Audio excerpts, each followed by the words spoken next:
Hello and welcome to McClendon Studios. This is Random Thoughts and Observations. And I'm your host, David E. McClendon Sr.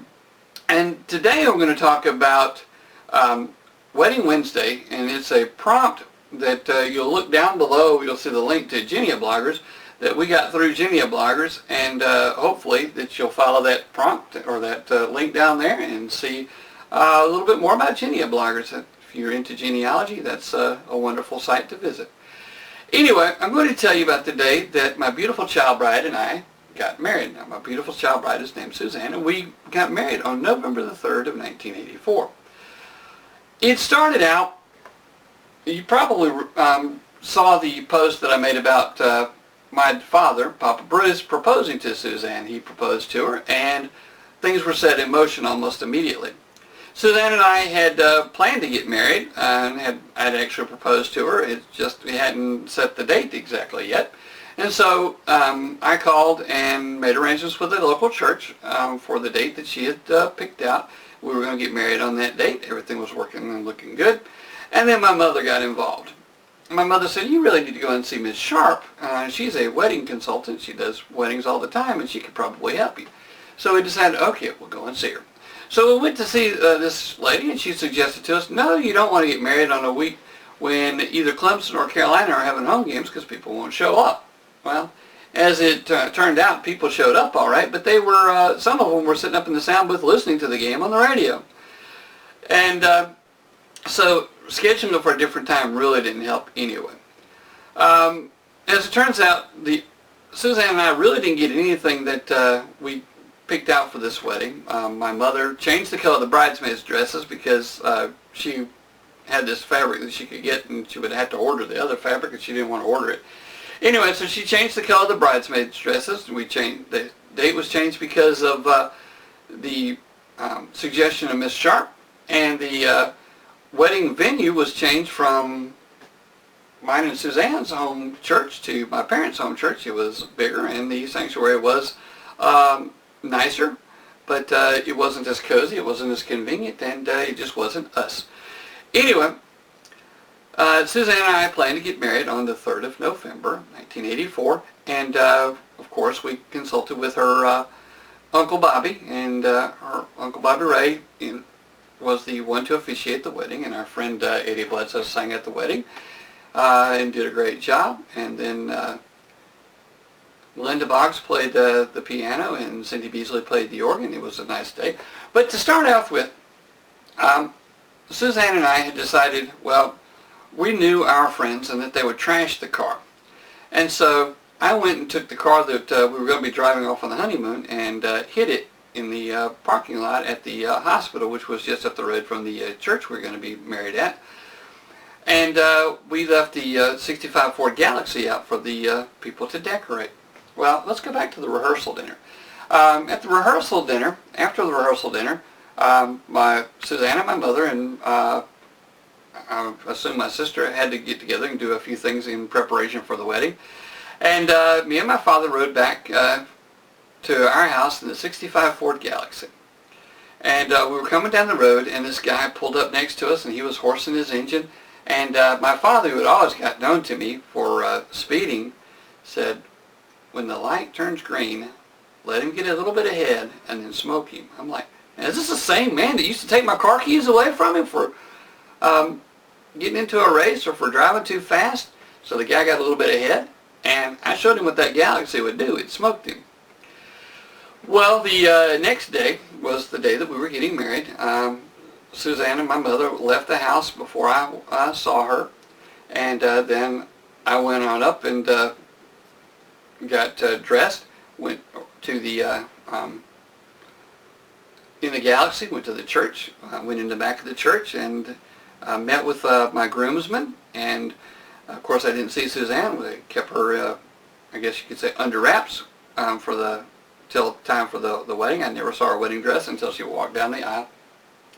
But anyway, as I was driving, I was thinking, I need to go very slow, because you always, or be very careful, because you always hear about people dying, like on their way to the wedding or immediately right after the wedding. In fact, I had some sort of relative who right after her wedding, the very next week, her father died. So you always hear that type of thing. So I was very concerned about that. So I was being very careful, not taking any chances, driving on to the wedding. I got to the wedding, and my mom had sent a friend of mine, Russell Partain, out to buy me some food so that I wouldn't get sick while at the wedding, because I'm a diabetic and I eat quite regularly. So he went and bought me a chicken sandwich. He didn't give me anything to drink, and there I was in the hallway eating this chicken sandwich. I got hung in my throat, and there I was. I couldn't breathe. I had this chicken sandwich hung in my throat, and I couldn't get it dislodged, and there was nobody around. And so I made my own Heimlich maneuver by just falling on the water fountain, which, good thing I didn't rip it off the wall, but that's what I did. I fell off on the water fountain and hit it about mid-abdomen level, and knocked the obstruction loose. Well, the time came for me and my father and Uncle Bobby and a few others to walk out for the wedding, and we did. And I saw the groomsmen walking down the aisle with the different bridesmaids, and then the music changed, and there was my beautiful child bride, Suzanne, coming towards me. It was such a wonderful feeling to see this beautiful lady walking down the aisle towards me. And it was wonderful, and I thought, well, here in just a minute or two, we're going to be married.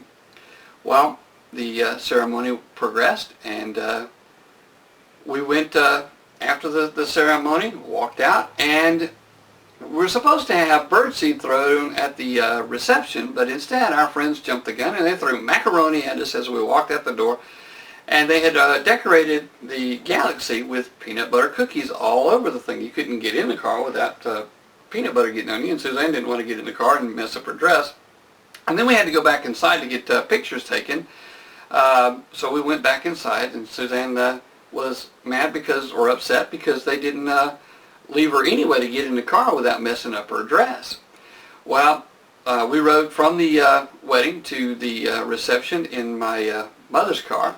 My mother and father drove the Galaxy, and we rode in my mother's car.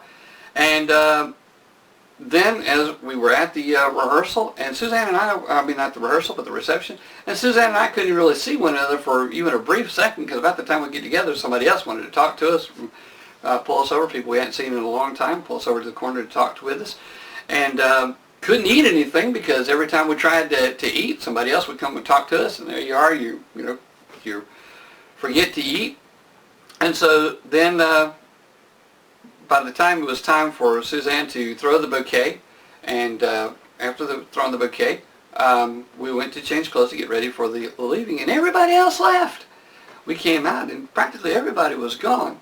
And so we walked out to my mother's car, and she drove us back to the hospital to get in the car. And so we didn't have that driving away that most people have, where everybody's throwing stuff and hollering at them and all that. So it wasn't exactly the way we had planned, but it was a great day. After our wedding, we drove to Spartanburg to the Ramada Inn, and I had booked the jacuzzi suite, which they call the bridal suite, but it's also called the jacuzzi suite. And there we had a nice evening. We had shrimp cocktail and while sitting in the jacuzzi. And then the next day we got up and we drove around Spartanburg and visited a few of my old friends there in Spartanburg, and then that night we went out to Capri's Italian restaurant and had a lovely dinner together. The next morning we got up and we drove to Memphis. I had already pre-arranged at the Holiday Inn there in Memphis to have the bridal suite and prepaid 2 days for the bridal suite. Well, while we were there, we went to see Graceland, Elvis's estate, and we saw his plane and all the different cars that they had on display there, and it was just really wonderful, and Suzanne had always wanted to see it. I had seen it from the outside before, but I hadn't seen the inside. And that was a lovely day, and then the next day we toured around Memphis a little bit. We stopped by the Memphis airport and ate some Memphis mud pie, which was very good. Mississippi mud pie. Either way, we ate this mud pie in Memphis along the Mississippi. So we had Mississippi mud pie in Memphis. And the next day we got ready to check out. I went to the front desk to check out. As part of this deal for the bridal suite, we had this so-called champagne breakfast that was included in the price. Well, I went to check out, and there were two listings for this champagne breakfast at $20 a piece. And I said, well, this isn't right. This is supposed to be, part of the package deal. And the guy looked at it and said, well, no, one breakfast is part of the package deal. I said, no, that wasn't the arrangement. And he knocked off the one, and I said, no, I had already paid for this. I said, I'm not paying the extra $20 for this. I mean, I'm supposed to be on my honeymoon, and here you are trying to rip me off. Well, as it turned out, there was a steel company there. I want to say it was Steel City. It might be Steel City, USA, but I'm not positive. But there was a steel company checking in for a convention. And right beside me, while I'm up at the desk discussing this with the desk clerk, the guy that's in charge of checking the convention in, he stops. He says, wait a minute. He said, you're on your honeymoon and they're trying to charge you extra for something you've already paid for? And I said, yes. He said to the guy across the counter, he said, no. He said, all you guys turn your keys back in. We're checking out. We're not paying the convention. You won't get your money. We're just checking out. Because if you can't get this guy straight, you're not going to get us straight. So the hotel went ahead and wrote off the cost of the second breakfast and told us to go on our way and have a nice honeymoon, which we did, and I thanked the guy profusely. And then Suzanne and I left the hotel, and we drove on to Pigeon Forge and Gatlinburg, which there's really nothing going on in November in Pigeon Forge and Gatlinburg, but we went to some of the shops, and they were nice. And then later we went, after a couple of days in Pigeon Forge, we went to Nashville and looked around and toured around there. And then finally we made our way down to Asheville, North Carolina, and we toured the Biltmore Estate, which was beautiful. It was already decorated for Christmas at that time. It was very, very beautiful. So the time of the year to go is right around just before Christmas, where they have the estate all decorated for Christmas. We went through the winery, which was really nice, and then we decided to have a meal on the estate at the Deer Park Restaurant, which was, one of those fine dining experiences, supposedly.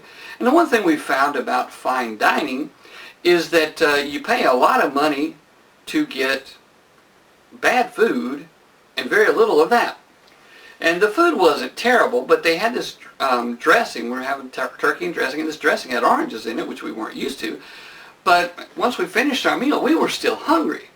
And I don't mean just a little bit hungry. I mean, we were very hungry because there was nothing. This was practically like an hors d'oeuvre that we got for our $60. And so we got to the car, and I said to Suzanne, well, when we leave the estate, let's get us something else to eat. And right after we drove off the estate, there was McDonald's. So we went to the McDonald's and paid less than $10 and got a whole lot more to eat than we got on the estate for over $60.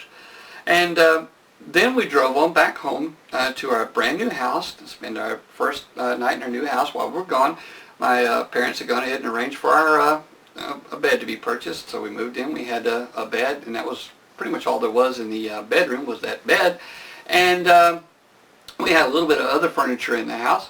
And shortly we were able to finish decorating it. But we had a nice, what was 2 weeks or almost 2 weeks of honeymoon.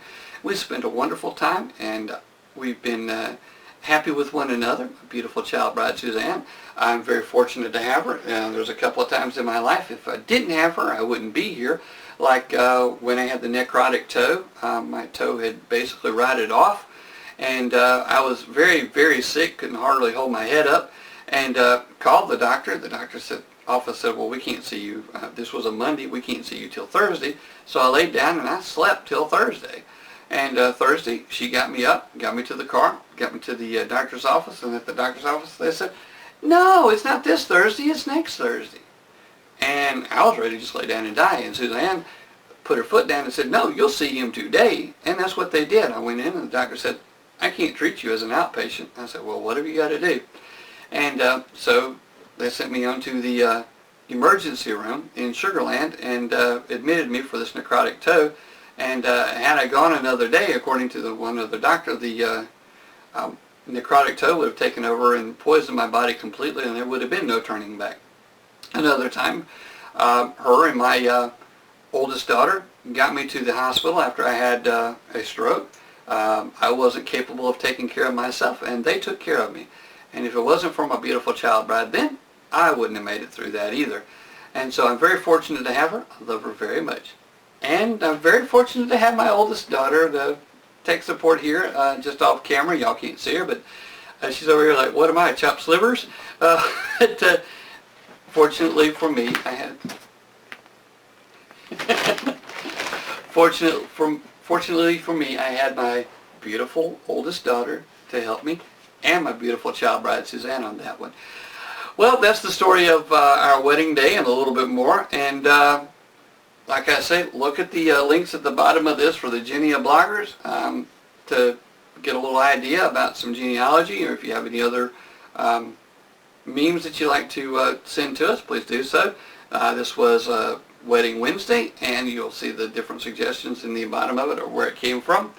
I would like to thank you, and if you have any questions or comments, send it to gindysvideos@gmail.com. That's gindysvideos@gmail.com, and we thank you. This is a Federal Trade Commission required notice. When you click on an advertisement that is displayed with this video, or just before it, we receive a small commission. Sometimes, if you merely watch an ad, we receive commission. If you purchase anything by clicking on links on any of our websites, we receive a commission as well. McClendon Studios is a participant in the Amazon Services LLC Associates Program, an affiliate advertising program designed to provide a means for sites to earn advertising fees by advertising and linking to Amazon.